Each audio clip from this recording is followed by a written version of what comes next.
Correction du CEAD 2023. On va corriger les questions 4, 5, 6 et 7 qui sont des transformations du plan. Petit rappel, la symétrie orthogonale ou symétrie axiale. Vous voyez le titi 1 et le titi 2. Ici, on a l'axe A. Et si on plie sur l'axe A, on voit que le titi 1 et le titi 2 se superposent parfaitement.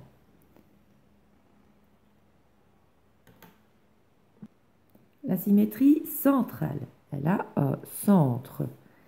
Là, chaque point fait du trampoline sur le centre et ressaute de l'autre côté à la même distance. Donc si je prends la petite plume ici, on saute sur le centre, on se retrouve ici à la même distance. Si je prends la fleur, on saute sur le centre, on se retrouve à la même distance. Il y a une différence entre symétrie centrale et symétrie orthogonale. La symétrie centrale, on voit que le titi était la tête en l'air, il est la tête en bas, tandis que la symétrie orthogonale, il était la tête en l'air, il est toujours la tête en l'air. La rotation. Titi tourne autour d'un point, qui est le centre de la rotation. Il tourne dans ce sens-là. Ce sens-là, c'est comme si c'était les aiguilles d'une montre. Eh bien, c'est le sens négatif, les aiguilles d'une montre. Et il tourne d'un certain angle, ici, 58 degrés. On prend un point et son image. J'ai pris le petit coin avec le petit coin. Si j'avais pris la fleur avec la fleur, c'était 58 degrés aussi. Sa petite joue avec sa petite joue, 58 degrés aussi. Il y a aussi la translation. Là, il glisse. On imagine qu'il est sur un traîneau. Il glisse. Donc, s'il a la tête en l'air, il reste la tête en l'air. Tous les points glissent le long d'un vecteur. On remarque que dans les 4 cas, mon titi n'a pas changé de grandeur ni de forme. Question 4. Entoure dans chaque cas la proposition correcte. Le triangle 5 et l'image du triangle 13 par. Je vais dessiner des têtes d'oiseaux. On a son œil et son bec. On voit que notre oiseau, il a glissé de là. Non, le triangle 5 est l'image du triangle 13. Donc, il est parti de là et il a été jusque là. Tous les points ont glissé comme ceci. Donc, c'est une translation. J'entoure ici, translation. Maintenant, on me dit, les deux triangles, images l'un de l'autre par une symétrie orthogonale, sont les triangles. Et on nous fait des propositions. 2 et 18.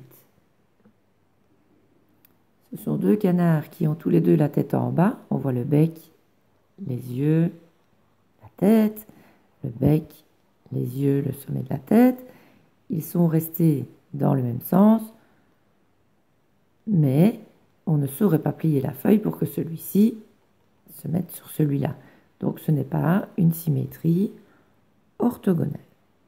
Ensuite, il nous propose le 2 et le 3. 2 et 3. Si on plie ici, on a envie de plier ici, on va voir que les cils ici sont vers le bas, et là, les cils sont vers le haut. Donc si je replie, les cils ne seront pas sur l'autre. Ce n'est pas une symétrie orthogonale. Maintenant, on propose 2, 17.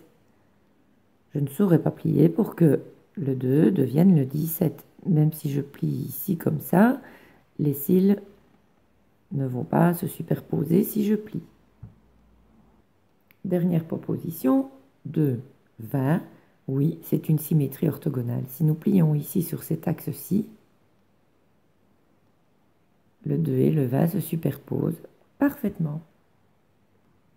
On entoure 2 et 20. Maintenant, on me dit que le triangle 20 et le triangle 11 sont images l'un de l'autre par une symétrie centrale. Pour dessiner le canard, il faut faire fort attention parce que je viens de me tromper. À chaque fois, le canard, je lui fais ses cils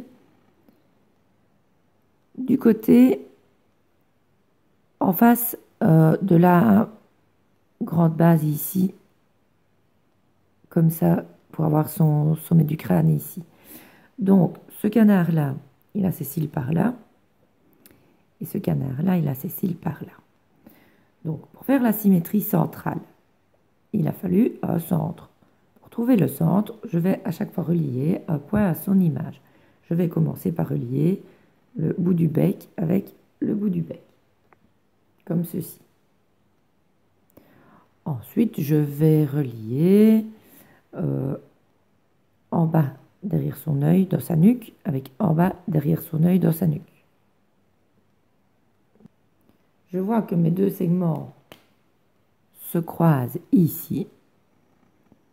Donc c'est le centre de la symétrie centrale qui applique le 20 sur le 11.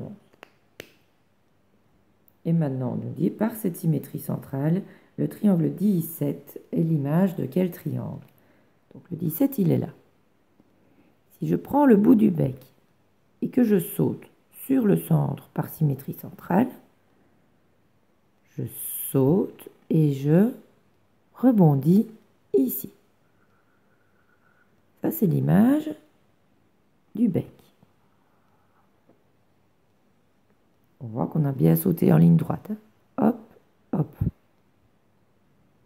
Maintenant, je prends le haut de sa tête. Je saute ici, je me retrouve là-bas. Et puis, je prends en bas derrière sa nuque. Je saute ici, je me retrouve là-bas. Donc, l'image, donc 17 est l'image du 14.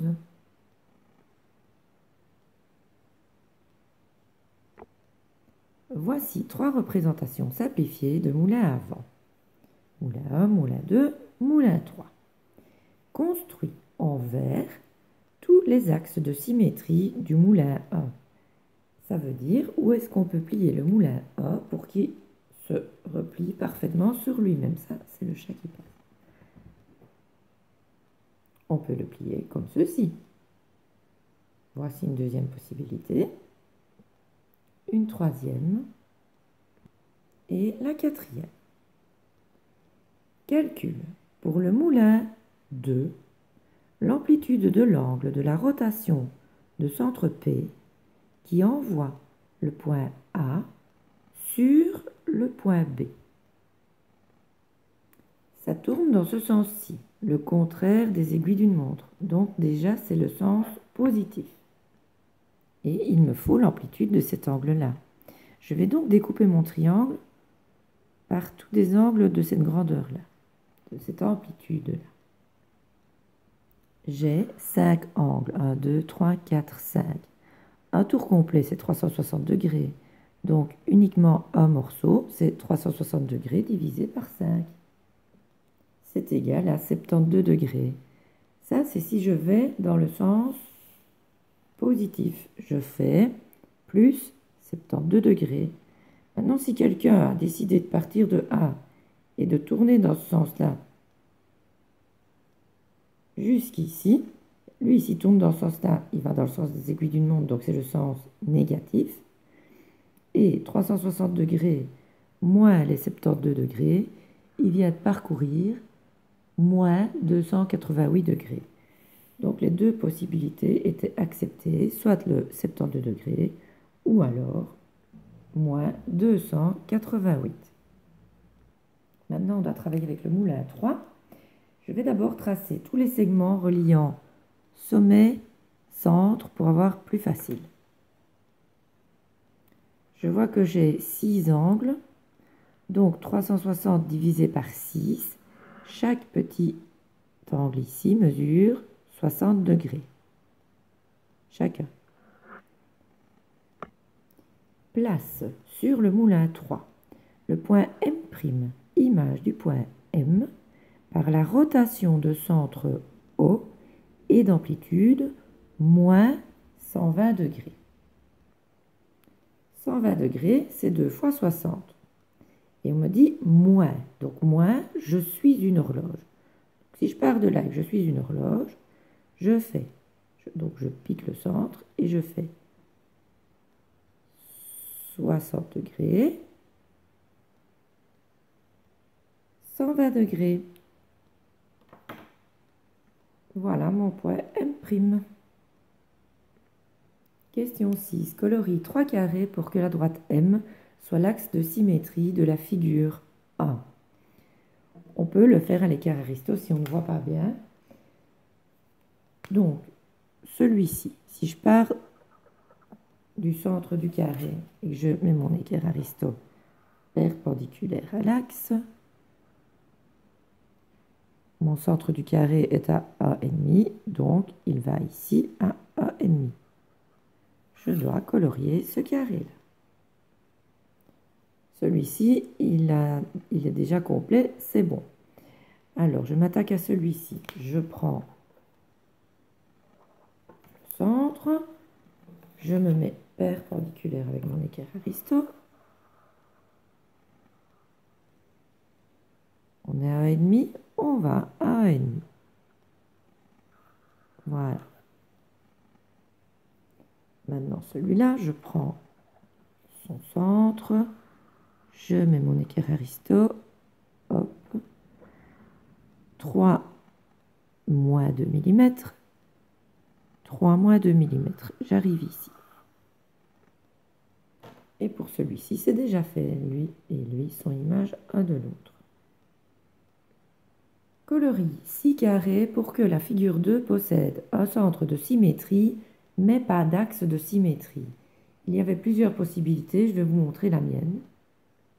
Voilà, je ne saurais pas plier pour que ça retombe un sur l'autre, donc je ne saurais pas faire une symétrie orthogonale. Par contre, par symétrie centrale, ça fonctionne bien. Lui, il saute, hop, il va là.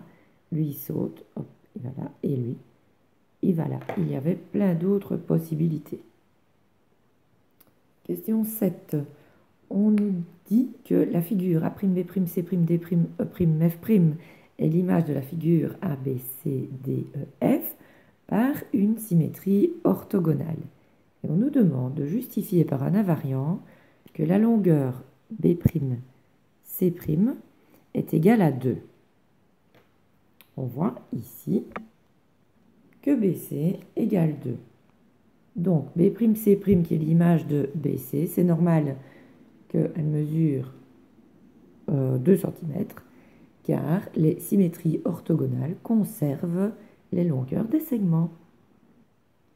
J'ai noté les symétries orthogonales. Si vous avez mis car les transformations du plan conservent la longueur des segments, vous avez juste. Si vous avez mis car les transformations du plan conservent les distances aussi. On nous demande maintenant de justifier que la droite E'D' est perpendiculaire à la droite C'D'.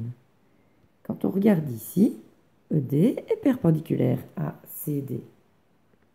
Donc c'est normal que leur image soit perpendiculaire aussi, car les symétries orthogonales conservent la perpendicularité.